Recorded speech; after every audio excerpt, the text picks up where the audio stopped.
Hi everybody, I'm Olivia Scott, the creator of Freedom at the Mat. Thank you so much for joining us today for this special Mother's Day edition. You know, at Freedom at the Mat, we really delight in offering resources and tools to help women live their most free lives. And today, especially with being the month of mothers, it's absolutely no exception. I am delighted and honored to have with us today the one and only Dr. Saundra Dalton-Smith. She is a very renowned, practicing, board-certified internal medical physician. She is a woman of God, a woman of faith, which I was really drawn to. She is a wife, she is a mother, and she's also an author. She has a new book out called Sacred Rest, which we'll talk about. So let's go ahead and bring her in. Dr. Dalton-Smith, how are you today? I'm great, Olivia. Thank you. Wonderful. So where are you hailing from, by the way? Birmingham, Alabama. Wonderful. Thank you for making time with all of your accolades and all of your accomplishments and all of your patience. I'm really grateful you made time for us today. So, you know, I became recently aware of your book through my colleagues at Essence, and I was like, this is amazing. I saw your TEDx talk, and I was like, I need to understand more about what this concept is. So I want to start by asking you, what is the difference between sleep and rest? Yes, that's a great question and a great place to start, because I think that's where we miss the boat when we try to get more rest in our lives. For most of us, when we think about sleep and rest, we really think they're the same thing. And so sleep, we assume, is going to allow us to get all the rest that we need. But what I found in my research is that there are actually 7 different types of rest. So when all of your attention is placed on sleeping, you end up missing out on other types of rest that you need. Sleep is just one type of physical rest, with physical rest having 2 different types: the passive, which are sleeping and napping, and then the active, which includes things like yoga and exercise and gentle exercise, I should say, like walking or stretching. And when you just put all your eggs into the sleep basket, you're not getting the other type of physical rest, nor any of the rest of the 7. And so I think that's why we have so many people who are chronically exhausted when they try to put all of their attention on just getting more sleep. Thank you, because I am one who I feel like I'm exhausted all the time. It's just like, it's constant. And I find myself, I get 8 hours of sleep because I'm very clear about, I go to bed at 10:30 and I wake up around 7:30. So I'm pretty clear about that, but I'm still exhausted. You know, I'm a professor at a couple of universities, and I have been finding myself recently in these virtual classes absolutely yawning while I'm teaching. And I'm like, this is not a good look right now. Like, why is the teacher yawning as she's talking? So I'm like, I gotta get more about this. So another question I have for you, right? You've introduced this concept of sacred rest. And I really want to understand, and I want you to share with all of us, with the Freedom at the Mat community, what does that mean? You know, I know that you are a woman of faith, a woman of God, as am I, and many of the people in our community. So this concept of sacred rest was really intriguing to me. Will you tell us what that means? Well, that's the thing, because I am a woman of faith. When I started researching this, I researched it as a physician and one who is grounded in the science, but I also know there's a biblical background to rest and why it's important. And I wanted to be true to all parts of myself when I presented the information. So I combined both the science and the scripture in the book, Sacred Rest, to help people be able to see really a complete picture of how rest works in all areas of our lives. And I want to mention that too, because I'd read that about you, that you have been noted for your work around prayer in the medical field. That is so honorable, and I just want to honor you for that, because not a lot of doctors are actually marrying science as also with spirituality. So just wanted to pause and mention that. So we're talking about women, as you know, in particular, for this Mother's Day edition. And I know that women, especially mothers and wives, we have a very particularly hard time with prioritizing our self-care. And so I wanted to read, I was reading through your book, and there was one particular passage that really stuck with me. And that passage came from chapter 1, where you said, I feel I'm nothing if I'm doing nothing. My worth is wrapped tightly around my endless activity. So I keep going round and round each time, becoming more short-tempered, more disgruntled, and more discontented. So you, as a practicing medical physician, top ranked in all of the land, an author, and a researcher in this space, can you please help us understand, why do we have such a hard time when we know that we need the rest? We know we need, to chill out, but we don't. Why do we have such a hard time making time for rest? Well, I think my experience that you just shared is similar to a lot of women. We feel like if we're resting, we're taking something away from the people we love, or we feel like we're not going to be able to get done all the things on our to-do list, and it's just going to add more work that we're not going to have a chance to do. And so I lived there for years, and what happened was I eventually burned out.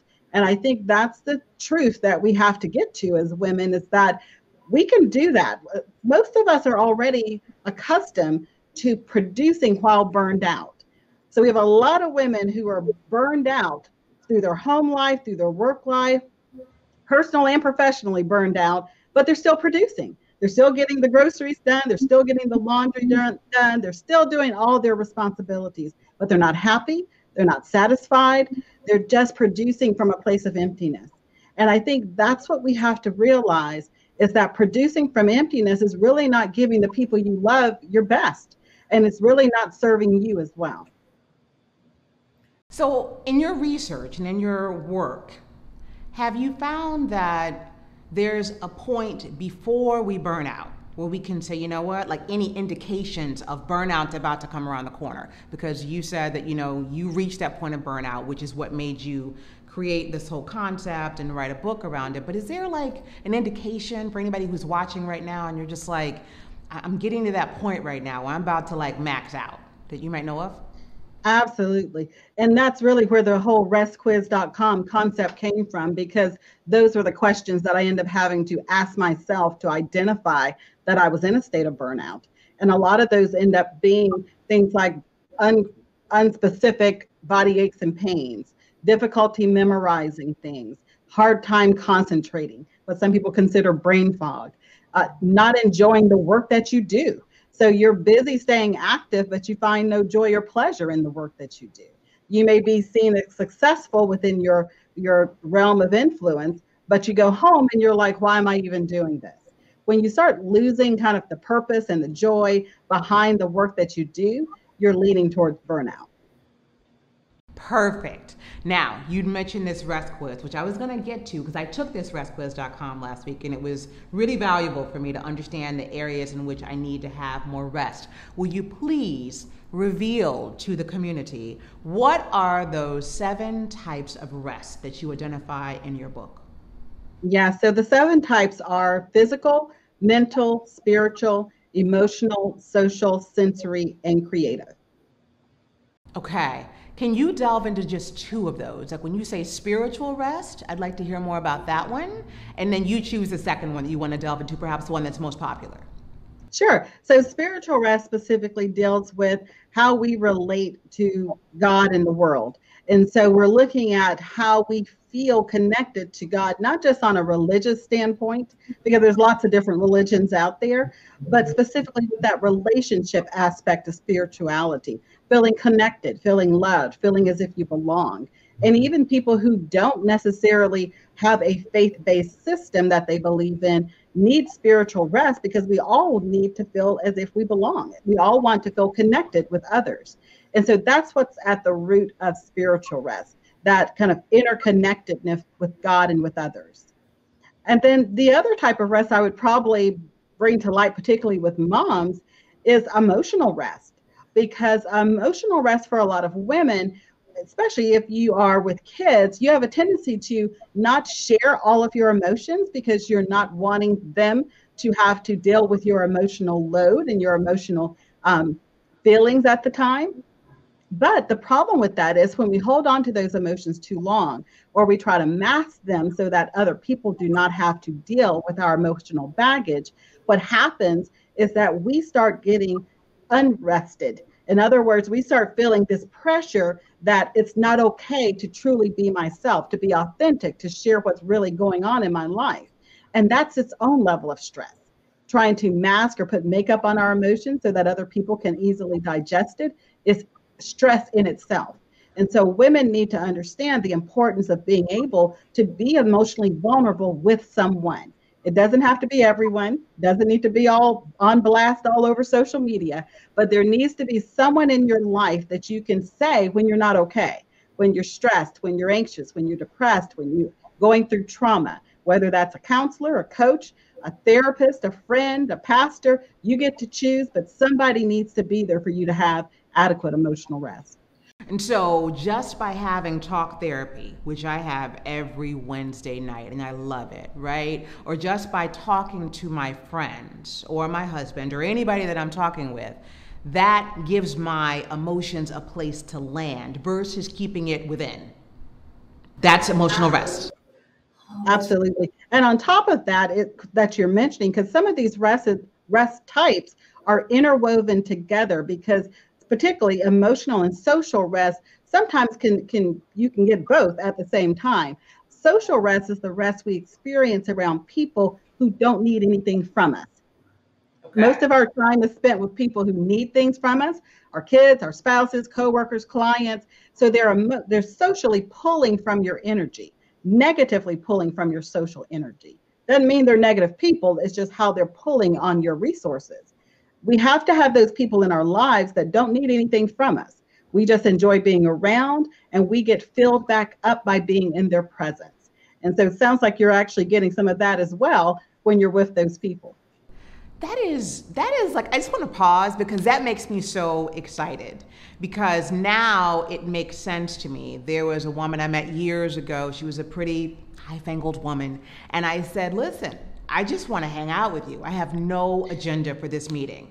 And she was like, whew, you have no idea how that set my soul free. Thank you so much for saying that. And I was legitimate. Like, I just happened to be in town. I needed somebody to hang out with. And I knew that she was of a certain like caliber and whatever class, whatever. But I was just like, I'm chilling. What are you doing? But I wasn't going to ask her for her contacts. I wasn't going to ask for a favor from her. I just wanted to hang out with her. And that really connected with her. And now what you just said really helps me, because today I reached out to a friend earlier who needs absolutely nothing from me and said, what are you doing tonight? I need to go out. I need to go out, right? I don't need anything from you. You don't need anything from me. I just need a place for my spirit to land and to rest, where I can just talk about absolutely nothing. So I appreciate that. So we're going to recap: spiritual, social, physical. Give us the other four. Mental, Mental, emotional, emotional. creative, and sensory. Beautiful, beautiful. So before we go, I have one more question for you. And that is, can you tell us that the pandemic has, of course, upended lives? It has changed us, I believe, forever. Have you found that the pandemic has been good or bad for rest, or indifferent? What are you finding? It has been horrific for rest for everyone, particularly those who ended up having to shift their work from being in an office or outside of the home to being inside of the home. One of the main reasons being is that it's very hard to create healthy boundaries when your work invades your home life. And so that's what happened for a lot of people. Not only did work invade your home, school invaded your home, and everything else that was happening outside came into your home. And so because women have a tendency to have difficulty with boundaries, the boundaries came down, and it was hard for people to erect, when do I stop working? How do I segment my time so that there's room for my family and room for my working out and room for all the different things that really helps keep us in a healthy self-care place. And so I think that's what we really learned, is the importance of boundaries and how important it is to make sure that we have those self-care strategies in place, even when everything changes. That's why this whole notion of boundaries has become so important and so popular over the past year, right?